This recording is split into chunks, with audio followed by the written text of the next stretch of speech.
You're listening to an Airwave Media Podcast.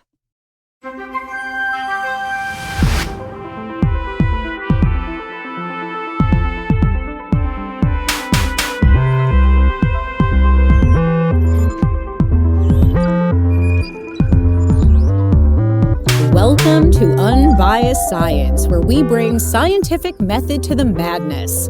I'm your lone host today, Dr. Jess Steyer, and this week Sarah is, she's not here, obviously. She had a little bit of a scheduling conflict, so I'm joined by an amazing guest co-host, Dr. Elana Pearl Ben-Joseph, who is actually our chief medical and scientific editor at Unbiased Science, so she's doing a lot behind the scenes that you don't even know about, so I'm really excited that you get to meet her. Thank you. She is a pediatrician who has worked in the field of medical and science education for many, many years. She's also just a beautiful human being, and we're so lucky to have her on the team. And it's really perfect that she's joining us today because we have Dr. Susan Kressly, who is the president of the American Academy of Pediatrics, joining us today. I'll pause for a second. Dr. Kressly, thank you so much for joining us. Thank you so much for having me. I'm really looking forward to this conversation. So just a little bit more background on Dr. Kressly. I mentioned she currently serves as the president of the AAP. She's a board-certified pediatrician and clinical informaticist. Am I saying that correctly? You are. I like that. With over 30 years of clinical experience in pediatric practice. She says that her North Star is ensuring that every child has the best chance at a bright future and supporting the pediatric clinicians who are essential to success. I was telling Dr. Kressly that I have a daughter. My 7-year-old is homesick today. So this is just all very timely. I have so much appreciation for all the pediatricians in this country. So on behalf of every parent in America right now, thank you and thank all of you. Thank you so much. Okay, so we kick off every episode with the same question, which is, what is a news item that caught your attention in the public health medicine space, and why should people care about it? Yeah, so I don't think it's one. I think that everywhere I turn in the last couple of months, all I keep hearing is healthcare is broken. Healthcare is broken. It doesn't work. It's not working. And it for anyone involved. And so I think that's true for those of us who provide care. And I think it's true for patients across the lifespan, not just kids, but across the lifespan. But what bothers me and why I think it's important is when something is broken, it's not enough to just tear it down. We have to invest in fixing it so that everyone can benefit from a redesign. And so there's a lot of people who are talking about this isn't working, so we're just going to dismantle it. We're going to dismantle the way delivery works. We're going to dismantle the way we pay for health insurance. We're going to dismantle how people qualify for insurance. But people are doing that with an absence of a conceived plan to make it better.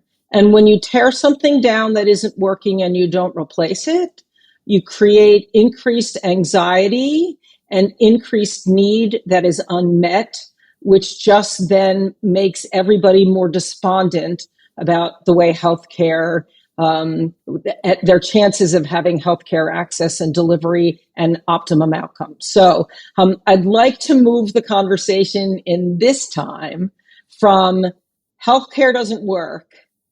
So if we're going to redesign it, what does that look like and why does it matter?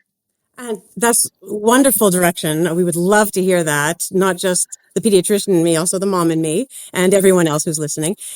I'm curious, as you know, as a fellow pediatrician, what we always say is that children are not little adults. Children are whole worlds unto themselves, and we have to pay special attention to pediatrics. So within that bigger framework of how do we fix things, how would you say specifically for pediatrics, how has it changed over time, and how do you foresee us changing it in the future to make it much better?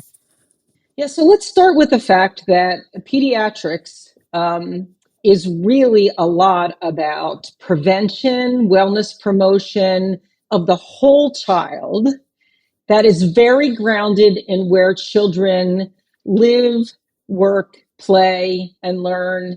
And so that's really communities. And so we as pediatricians know that you don't treat a condition.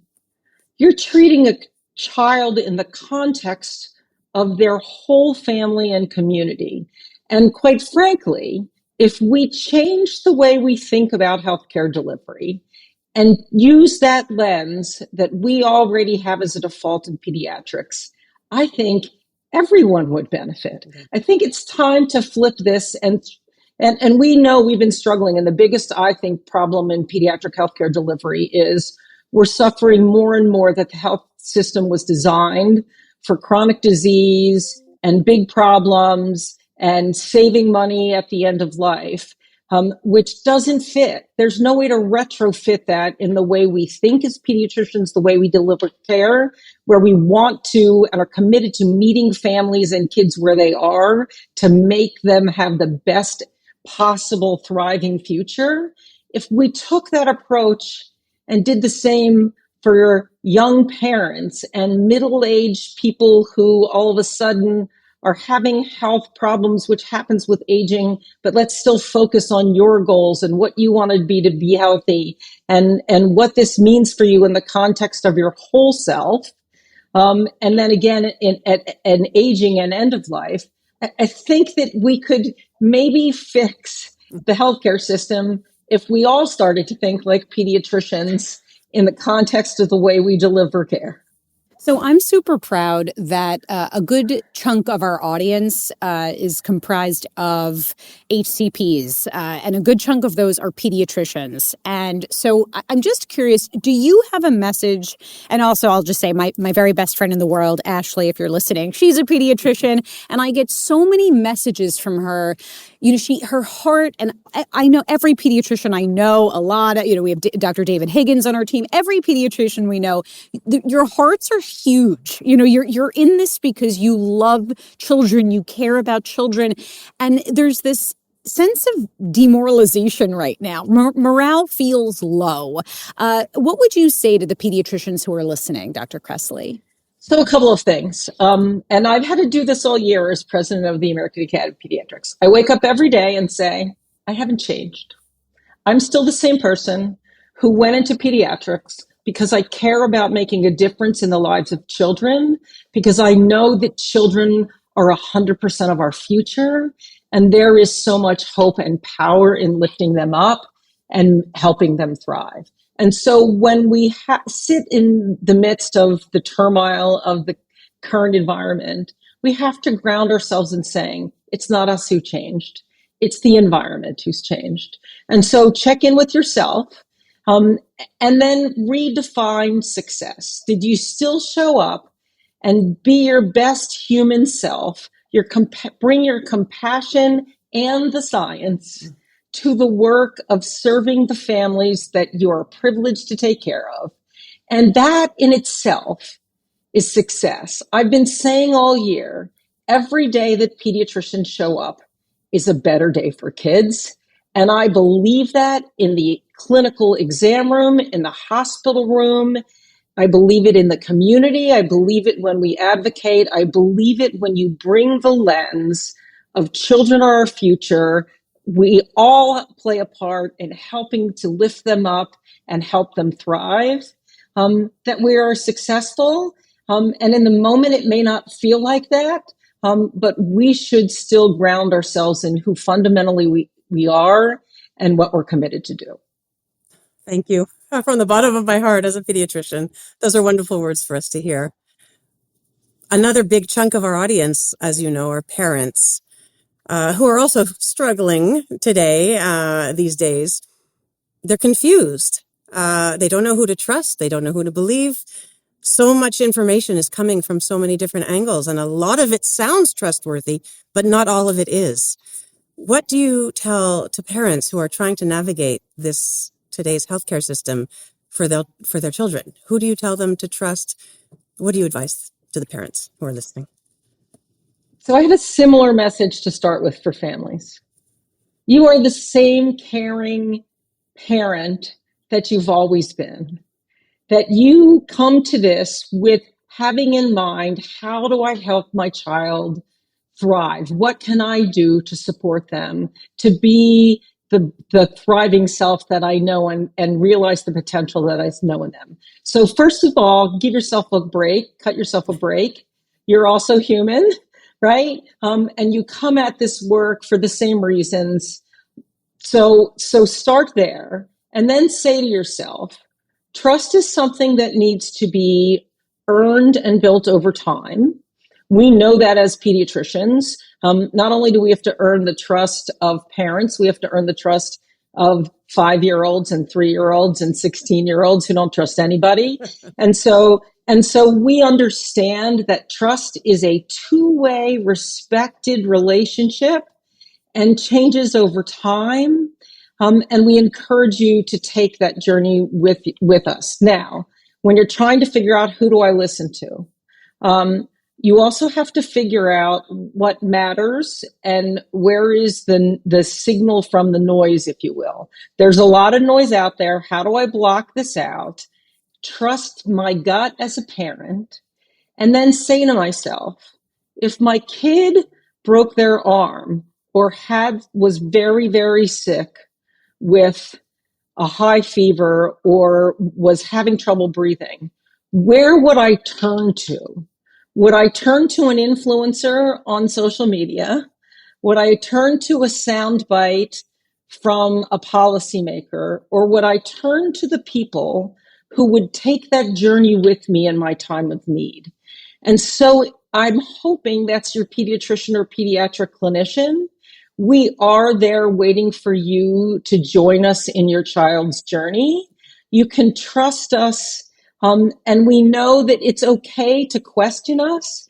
Trust doesn't mean blind following.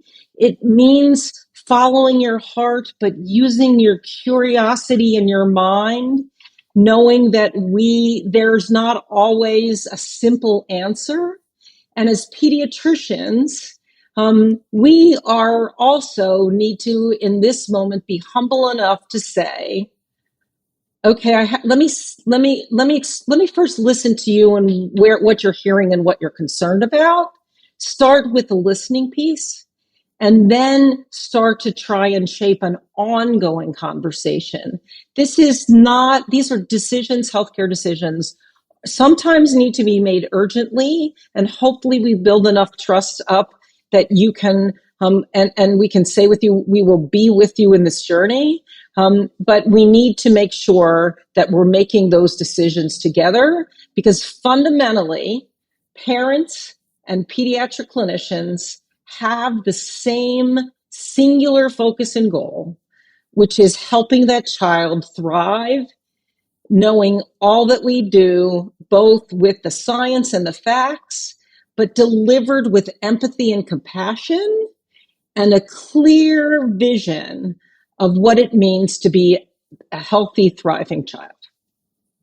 That is so beautifully said. And you're absolutely right. I mean, I adore my children's pediatrician. It's such a special relationship. There's so much trust there. So there's the individual pediatricians who, we have a personal connection with. And I do just want to give a shout out to the AAP, to the American Academy of Pediatrics as an organization. You have done incredible work, just your science communication, all the information that you're putting out. As an organization, you've also been an incredible resource for all of us. So just wanted to give a major shout out Thank you. to the as well. So it's actually very timely that we're recording today. So we have a partnership with the Pew Research Center. Elana actually had the opportunity to meet with some of the folks there recently. They released a report. They did a survey on vaccine confidence. And I don't know, Elana, I don't want to put you on the spot, but can you just maybe walk through some high-level key findings of that report? And we did do a social media post on this today. We could share it in our show notes for folks who want to take a look at that. But maybe we could just summarize some key takeaways. Yeah, the report actually just came out this morning, so it's hot off the press. They found that, and this is a report that surveyed a representative sample of Americans, over 5,000 Americans that are kind of across the board. Most believe in vaccines, believe that vaccines work, believe that vaccines are effective. But when they say most, it's 63%. It's not very high majority. It kind of, for me, it sounds like it's not enough. And even less of a majority, 50s percentage, feel very comfortable with the vaccine schedule or feel comfortable or confident in vaccine safety. That was only about 50% or, 51%. So we have work cut out for us. We need to get them to learn a little bit more about the science behind, obviously, all of the vaccine development and how safe they are and how intensely they have been examined and studied. But also, we have to build that trust that you were talking about earlier, because most, if not all, pediatricians would be way up in the 100% in terms of believing the effectiveness of vaccines and knowing that the vaccine schedule was tailored for children to receive the vaccines at the time that they are supposed to receive them and that they are safe. But it looks like it's a very small majority of Americans at the moment who really feel that way. How do we work on this? Yeah, so first of all, I think for pediatricians, vaccines are not a belief. It is knowledge and facts to us that they save lives. The problem, I think, is that we're a victim of our own success. And so we tend to, and it's complex. And so we tend to, when things are complex, lots of the conversation gets lost. So I think one of the things that we owe the American public and parents is they're smart people.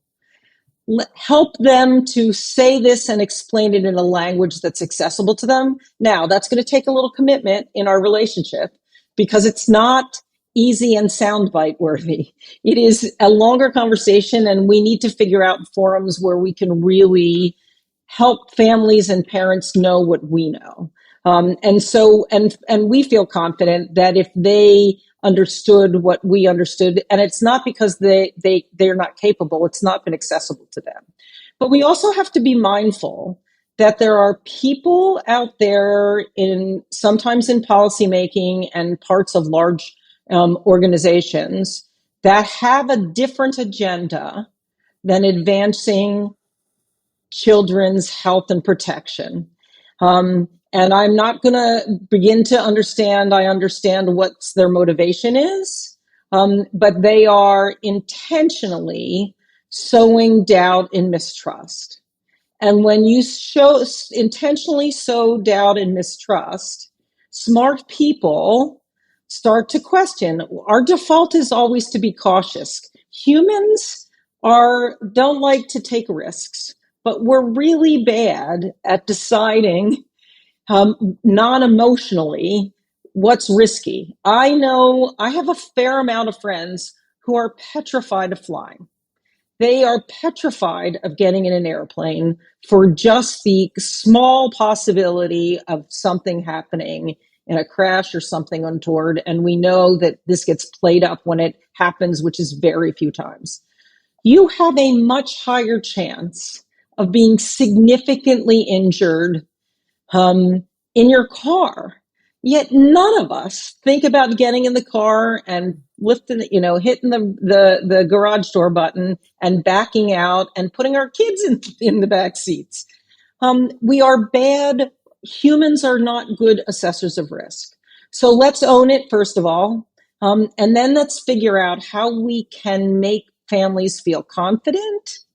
What I often said over my 30 plus years of clinical career was, I promise as your kid's pediatrician to treat your child the same way I would treat my own child and I do, and my grandchildren. And unequivocally, that includes vaccines. My goal is to make you as confident as I am in knowing that is just one part of how we keep your child safe, healthy, and thriving. And so that we can get on to other things. And I tell families my recommendations about antibiotics. I wouldn't do for your child what I wouldn't do for my own. My recommendations about testing or when not to test, I won't make any more recommendations for your child than I would for my own. And I don't know how to give better care to kids and families than to treat them as I would treat my own child, because realistically, and Elana, I'd like to hear what you say, pediatricians think of the country's children as our collective children. Of course. We are privileged to participate in their journeys and watch them grow and thrive. But we really feel like your kids are our kids too, and we have a responsibility to lifting their voices up and making sure they thrive. Absolutely. Pediatricians are the best. Oh my God. There's a line in Seinfeld. How could anybody not like Jerry? How could anybody not like pediatricians? You're all just amazing. Well, but let's be honest. We can't always be our best selves in the moment, and we are not always meeting the needs of every family and every community, in large part because the system of healthcare delivery and payment is not set up to support what we in our hearts want to do and know is the best way to deliver care. We are swimming upstream, my mother would say through molasses, in many times to try and figure out how do we still meet families where they are, give them the time when they need. When our many pediatricians now, I had ran my own practice, so I had the privilege of saying, if this is going to take me an hour and a half, I'm going to take an hour and a half. If somebody employed me, they'd be knocking on the door and said, you spend too much time with this patient, we're losing money, you need to go see another patient. Because we are set up in medicine, the payment system, and we talked a little bit in the beginning about the chronic and acute disease. We are set up in the healthcare payment system, and let's face it, a lot of this all comes down to the money, and you need resources to be able to open a door in the morning and provide care to kids. So you can't do it without pretending that the money is not part of it. But where the healthcare system is set up to order tests, to do procedures, to do things, to spend quick time with you, to refer you to a specialist, etc. It is not set up to sit and have hard conversations with families. Tell me what your priorities are. I learned in medical school that a lot of the clues to what is wrong, a diagnosis, what might be wrong with a patient, or how best to treat and support them, is in their story, telling their story to us. And as pediatricians, we have to be really good listeners and curious questioners, because a lot of our patients can't tell us what's wrong. So we're asking a lot of things like, so mom, how have they been sleeping over the last couple of days? And, what makes you worried? What makes you think that what's different today? Or what do you think has changed? We spent a lot of time talking. That is not at all rewarded in the way things work. I get paid 4 times more if a kid has what's called a toddler's elbow, and this happens to almost every family, so I'm going to just tell all the parents this happens to. We see it all the time. Your kid runs out in front of the street and you grab them by the arm because you don't want them to get hurt, and you pull their elbow out of the joint. It happens, or put their coat on and it comes out. Happens all the time in growing bones. I get paid 4 times more to fix that in literally 10 seconds than to spend an hour with a suicidal teenager. There is something fundamentally broken in what we're prioritizing, and that goes back to what I said in the beginning. If we started doing this in a way and designed the system at listening and engaging with patients and families across the lifespan, and not just them, but their support people, including as adults when you're taking care of your aging parents. Like, people don't exist in a vacuum. They exist both in their family and in their community and as their whole self. So there's been a lot of talk over the last decade about parity for payment for mental health care and physical care. Like, you cannot separate physical health from mental health and emotional well-being. You similarly can't separate the patient from where they live in the context of their family and their community. And so we have to start humanizing. Medicine is both science and art. And you guys bolster the science, and thank you for that. But there is also a human healing delivery piece of this, which often gets lost. And please, I urge all of your listeners, we need to stand up collectively for whom the system is broken. And that's for those of us who deliver care, as well as the people who, and we're both, as pediatricians, right? We both are care receivers and care providers. And how do we band together and say, okay, time to reboot, but let's not just tear it down. Let's look at, from every stakeholder's piece of this, what it would take to make a more human, compassionate, meeting families and patients where they are, not expecting them to come to us in our exam room, just because that's the way we get best paid and we're most efficient at delivering care. What would we do if we were going to really redesign it patient and family centered?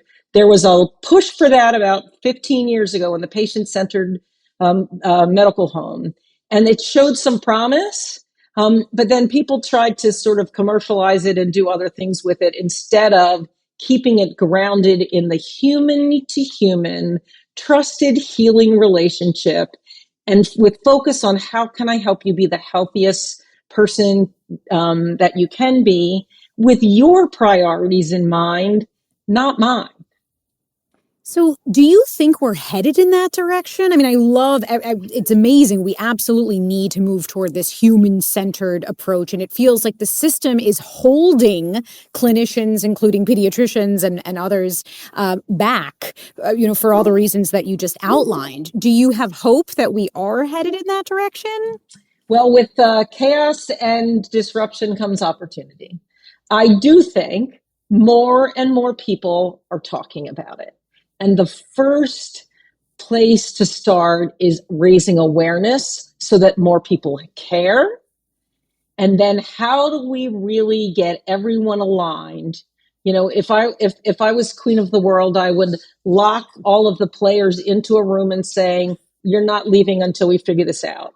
Because everybody says, well, that's not my silo. I'm the insurance, or I'm the healthcare delivery, or I'm the hospital system, or I'm the whatever. No, not only are we all part of the problem, we can't make a solution unless we're all in the room acknowledging our part and figuring out what it looks like to be better. And what I'm hoping happens, it's moms and families who demand a change. Because, when pediatricians lead in advocacy, we often say the kids sent us. I want to say, I brought the kids. Kids, tell them what you need. Because I think if we all went back and listened carefully to kids and moms, they know what their children need. They have their child's best interest. Let's work together to make that reality happen.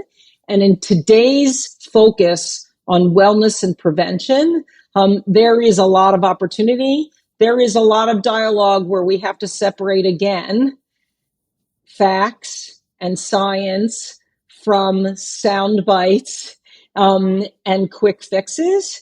There aren't any. It's really annoying when you have to do the hard work to really figure out what are the steps to make us all be healthier.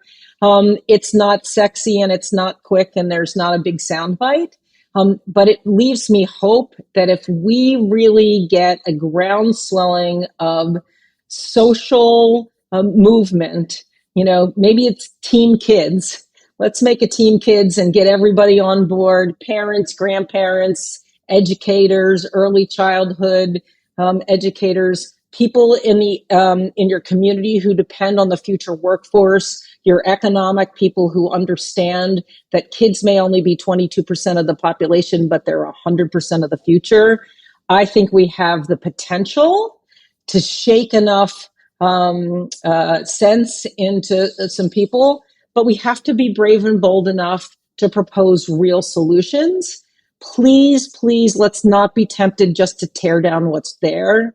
Let's build a better future together. Oh, Dr. Kressly for Queen of the World. I love that. I love that. I think we need to get some pediatricians into the government more. I know. Yes, yes. So, Elana, before we, wind down and I ask my closing question, although we sort of touched on some stuff, it might be a little bit redundant, but I'm going to ask it anyway. Do you have any final thoughts or questions for Dr. Kressly? Well, I can ask the final question because I think that is Perfect. Something that will be so nice to talk about. Dr. Kressly, our final question, what is something that gives you hope in the public health world, in the science world, something that's a little bit positive right now that can give our listeners hope for a much better future? Yeah, so as a pediatrician, I'm hopeful because more people are talking about what it means to invest in children. And we know that, and kids give us hope despite incredible challenges.